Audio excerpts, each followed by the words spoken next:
Hey everyone, and welcome back to another video. Today we're going to be doing something a little bit different. Battle for Azeroth is quite a narratively heavy expansion, so enjoying it and getting many of its core story beats, that hinges on you knowing a fair bit about the World of Warcraft universe. So today what I'm going to do is run you through the quick version of some of the core Alliance characters like Jana and Anduin, some of the Horde characters like Silvanus and Saurfang, and then also the background of Kulturas and Zandalar. These are heavily cut down, but they will get you up to speed pretty damn quick if you don't know the lore extensively. And today's episode is sponsored by Audible. They're the best place to get audiobooks in the world, and they have a massive library that happens to contain much of the World of Warcraft stuff. Listeners in the US can actually pick up Before the Storm, Battle for Azeroth's Prelude, for free with a 30-day trial, plus loads of other books like Illidan. Before the Storm is actually narrated by Anduin's voice actor, which is pretty cool, and the Warcraft selection outside the US is a bit smaller, but you still have some great picks like Vol'jin and War Crimes. So get one free book for life with a 30-day trial of Audible by hitting up my link below. Helps out the channel a bunch, I appreciate it a lot, and you'll get a great book for free.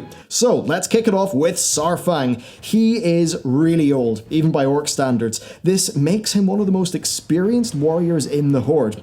His story is quite long, but today I'm going to focus on the important stuff. Back on Draenor, he participated fully in the war against the Draenei. He was, of course, under the influence of demon blood, but still, he killed many, including innocents.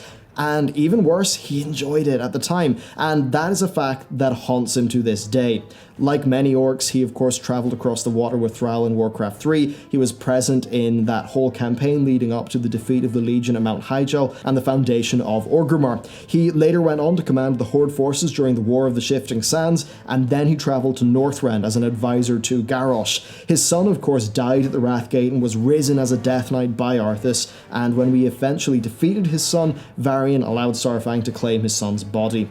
At this stage, Saurfang had lost his mate, his son, and his brother, Broxigar, who travelled back in time to the War of the Ancients along with Ronan. He then went on to help Thrall during the Siege of Orgrimmar, but was wounded before the final showdown with Garrosh, and after that, during Legion, he commanded the Orgrimmar defences, and he was also lightly involved in the Warrior Order Hall campaign. Then, as we enter Battle for Azeroth, he is an important member of the Horde. He's now seen as the leader of the Orcs, and his principles are going to be tested over the course of this expansion, where his traditional Orcish ideals might clash with the new direction of the Horde. Then next we have Silvanus. She has a very long and tragic past. In the Troll Wars, most of her family died. Then her oldest sister was lost, presumed dead in Warcraft 2, and then she was killed. Not only killed though, she was raised and bound in service to Arthas. She finally broke free of her control once the Lich King grew weak, but she made a mistake. When she sprung her trap, she didn't kill Arthas quickly. Instead, she wanted him to suffer, which allowed Kel'Thuzad to save Arthas. Since then, she collected all of the other Free Scourge and formed the Forsaken, who eventually joined the Horde. While she maintained a controlled temperament, we did see it break in the Burning Crusade whenever adventurers recovered her sister's necklace and brought it back to her from the Ghostlands. Quite soon after, though, it started to become apparent to everyone that the Lich King, who of course was now merged with Arthas, was returning to the world after his 5-year melding process. There is nothing that Silvanus wanted more than the opportunity to kill him and to finish it all, so she worked towards that goal. Unbeknownst to her though, Varimathras and Grand Apothecary Putris planned to betray her. They eventually sprang their trap at the Wrathgate, destroying the combined Alliance and Horde army. Fingers were pointed at Silvanus, who insisted that she had lost control of the Undercity and that she knew nothing about this new plague that had been sprung, which was only half true. She did actually commission the new plague to be made, but control was restored and we went on to defeat the Lich King, which was bittersweet for her. With her mission accomplished, she jumped off Icecrown Citadel to her death. What waited for her though was not the sort of release that she wanted. No, it was a tormenting nightmare. She then saw the Valkyr, who offered to trade places with her in return for being freed from the Lich King's service. She agreed, and she found a new purpose, now wanting her race of Forsaken to be more than just survivors of the tragedy. She wanted them to be a true people, so she used the new Valkyr to raise new undead. She then launched a vicious campaign against the Gilneans, wanting both fresh corpses for her people and also to control that half of the Eastern Kingdoms. Her methods, though, were questionable, using a new blight to the point where future tyrant Garrosh would even question her and threaten her.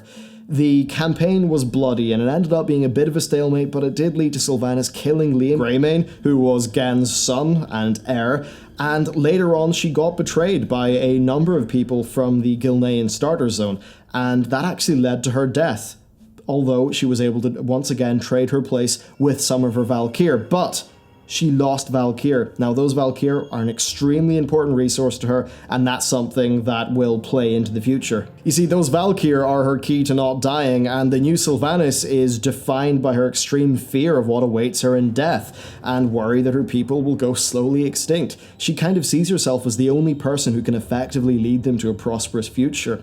And she is active later in the resistance against Garrosh during Mists of Pandaria, and during war crimes, she hatches a plan for her younger sister to join her as a co-ruler, but she didn't tell her sister that that would involve her being killed and raised as a Forsaken, because Silvanus thought, well, the Forsaken wouldn't really accept a living leader.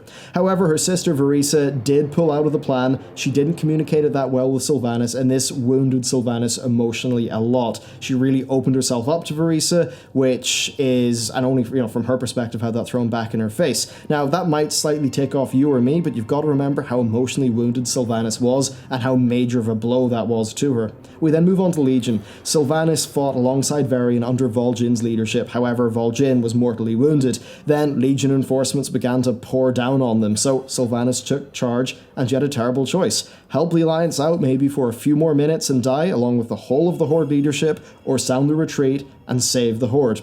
She chose the latter option. It was, however, too late for Vol'jin, who mysteriously named her as his successor, saying that the spirits had spoken. Once the expansion kicked off, though, it was clear that she was still on somewhat of a personal mission, as she was focused on the Valkyr. She made a bargain with Helya to get a lantern which would allow her to control the Valkyr, but Gen foiled her plot. You see, Silvanus, as I mentioned, is running out of Valkyr, and that presents a threat both to her and the Forsaken. Now, there was a broader Silvanus plotline that was teased with Legion, however, it seems to have been cut from the expansion. Then when we move on to Battle for Azeroth, the storyline kicks off with the Legion Horde epilogue, where she proactively tries to secure Azerite that is forming in Silithus, and as we have seen in the recent events of the game, it has only escalated from there. Next, let's hop over to the Alliance and begin with Jana. She is the daughter of Dalen and Catherine Proudmoore, who led the island nation of Kulturas. She first enters her story in Warcraft 3, initially as Arthas' sorceress girlfriend, but she quickly dumps him and becomes a key character in the story after he crosses a bit of a moral threshold at Strathhole. She leads Alliance forces across the water to Kalimdor and eventually teams up with Thrall's Horde and the Night Elves in order to defeat the Burning Legion. Shortly after, though, her father and her nation's fleet arrive, wanting to wipe out the Horde. Jana just could not bring herself to support her father, and when push came to shove, she didn't stop Thrall from crushing his army and navy, destroying much of the fleet and killing many of them.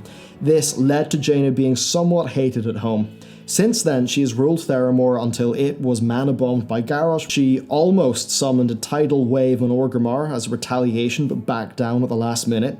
Later on, in Mists of Pandaria, she suspected the Sunreavers of conspiring with the Horde, leading to a bloody purge of their ranks from Dalaran and the Kirin Tor. And this is really when we saw Jana start to take a more hardline angle against the Horde.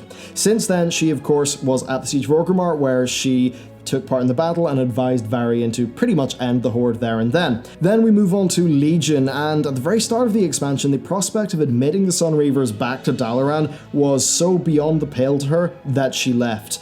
And as covered in her comic, she spent the Legion invasion pretty much fighting demons on her own. Then when we next see her in the comic in the following Warbringer cinematic, she's confronting her past and she resolves to follow her father's path. And really what defines her character is a lot of sadness and regret. She has had a life that has been full of trouble, full of tragedy. She's still deeply affected by what happened to Arthas. She somewhat blames herself for letting him go down that dark path. She's full of regret for, what happened with her father. And she constantly had peace-loving attributes that were sort of thrown back in her face. She would always advocate for peace, only for it to go pretty much the bad way. And that is what has really caused her to come back around to her father's thinking. And as we see in Battle for Azeroth, she is very much in the Alliance. She very much is out to destroy the Horde. She is no longer in it for peace. Next, we have Anduin Wrynn, and going over his character quickly is somewhat of a challenge, so I'm going to be cutting this down a lot so that it's only the bits that factor into BFA. So, Anduin spent much of his childhood without his father, who had been kidnapped, and Bolvar Fordragon pretty much acted as a father figure to him. Varian, of course, later returned, and while they did get along, there was a friction between them. You could say that Varian's acceptance of the realities of war frustrated Anduin, while Anduin's peace-loving nature sometimes would frustrate Varian, but other times sort of inspire him. They did both learn and grow with each other, though, with Varian becoming a more well-rounded person over time. Now, Anduin was keenly interested in the light. He spent much of his time studying to be a priest, even under Velen's tutorage. During Myths of Pandaria, he shows remarkable bravery and commitment to his principles, almost getting killed in the process. Things finally, of course, do go against Garrosh, but Varian, instead of executing him, decides that there should be a proper trial. This, of course, was a disaster that led to Warlords of Draenor, which somewhat sabotages the point they were trying to make, but that was a time where Varian kind of learnt from his son's ways. Now, Anduin leaves Myths of Pandaria with a lot to think about, especially with his friendship with the rather pragmatic Rathian being a constant supply of counter-arguments for him. Of course, Varian met his end at the Broken Shore, and later on, Anduin went to visit the place where Varian died, and while he's there, he takes up his father's sword, and that somewhat is symbolizing him recognizing the need for strength, but that it must still be tempered with principles. This is perhaps the fundamental difference between him and Silvanus. She'll go anywhere, but he won't. Anduin is a new leader, though. He's relatively untested, he needs to prove himself to his people, and he still needs to win the war, and he wants to do this, all without compromising his principles. That's going to be a mighty challenge, and I suspect that he is going to leave this expansion with some regrets. Next, let's talk about the Alliance continent of Kul'tiras. So, Kul'tiras is Jana's homeland. They were once a very powerful naval force in the past, but that was knocked back years whenever their fleet was destroyed by Thrall's Horde. They have since been able to rebuild, though, and they now have one of the most powerful fleets on the planet, something that the Alliance would very much like to have, given the whole battle for Azeroth that's happening. Kul'tiras was founded by ancient Gilneans just under 3,000 years ago when sailors came ashore on a new island. They soon found themselves in conflict with the native Drust, who were eventually conquered. Kul'tiras emerged as a strong maritime power, both in terms of their military and trade. They fought with the Alliance in the Second War, and later on they of course attempted to wipe out the Horde, which ended in disaster, and them sort of retreating inwards, not really being involved with external affairs until of course they re-enter the story with this expansion. And then we've got Zandalari the Horde continent. So the Zandalari Empire is ancient and their history is ridiculously long. To cut a long story short, they once had control over much of the land. They fought a massive war with the Akir, and they later allied with the Mogu led by Lei Shen. Sometime later though, the Night Elves rose to prominence and they were able to use their affinity for magic to seize vast swathes of land from the Trolls. Of course, all this magic attracted the Legion, and the War of the Ancients happened, which led to the Sundering, which split the supercontinent of Kalimdor. This divided the numerous troll tribes across the planet, and it resulted in the Zandalari being stuck in the island of Zandalar, which is something that has led to them having a very powerful fleet. But since then, they've been involved in troll politics. They're currently led by King Rastakhan. Given their position as an island, the Cataclysm hit them extremely hard. It put the Empire into decline and actually caused large parts of their island to start to sink. Now, the Prophet Zul was not happy about this. He attempted to rekindle the troll empires during patch 4.1, however, they of course were defeated, and this really was not great. Very soon after, though, during the events of Myths of Pandaria, Zul, angered by Rastakhan's inaction, decided to take ships and sail to Pandaria, where he raised Lei Shen in an attempt to rekindle the old alliance. This, of course, was a failure that put the Zandalari once again into yet more conflict with the non-troll races of the world. So, as we enter Battle for Azeroth, their empire is in slow decline, now only having control of the area around their main city of Zuldazar. They face a blood troll threat in Nazmir, and internal political troubles are threatening to bubble to the surface. Frustrated with all of this, Talanji, the king's daughter, set off to contact the Horde, but she is captured along with Zul by the Alliance. Knowing that the Zandalari navy will be extremely useful, Silvanus sends us on a mission to rescue Talanji from Stormwind, bring her back to Zandalar, and hopefully strike up a deal with Rastakhan. So there you go. There's a hell of a lot of lore behind all of this. These are very short versions, but I think it's going to give you the key plot points points that you know to enjoy the content of the Battle for Azeroth storyline based off what I've played it on beta. If you want to learn more, there's a lot more reading you can do in the various wikis, places like Chronicle, and all of these characters have big, juicy, long series over in Nobble's channel, which I really recommend you go and check out. So there you go. That is a core look through the main stuff you'll need to enjoy BFA. Hope you enjoyed this video, hope you found it useful, and if you've got, maybe if you know this stuff, but you've got a friend who doesn't really know about the lore, this could help them get up to speed. So, thank you very much for watching, and I'll see you next time.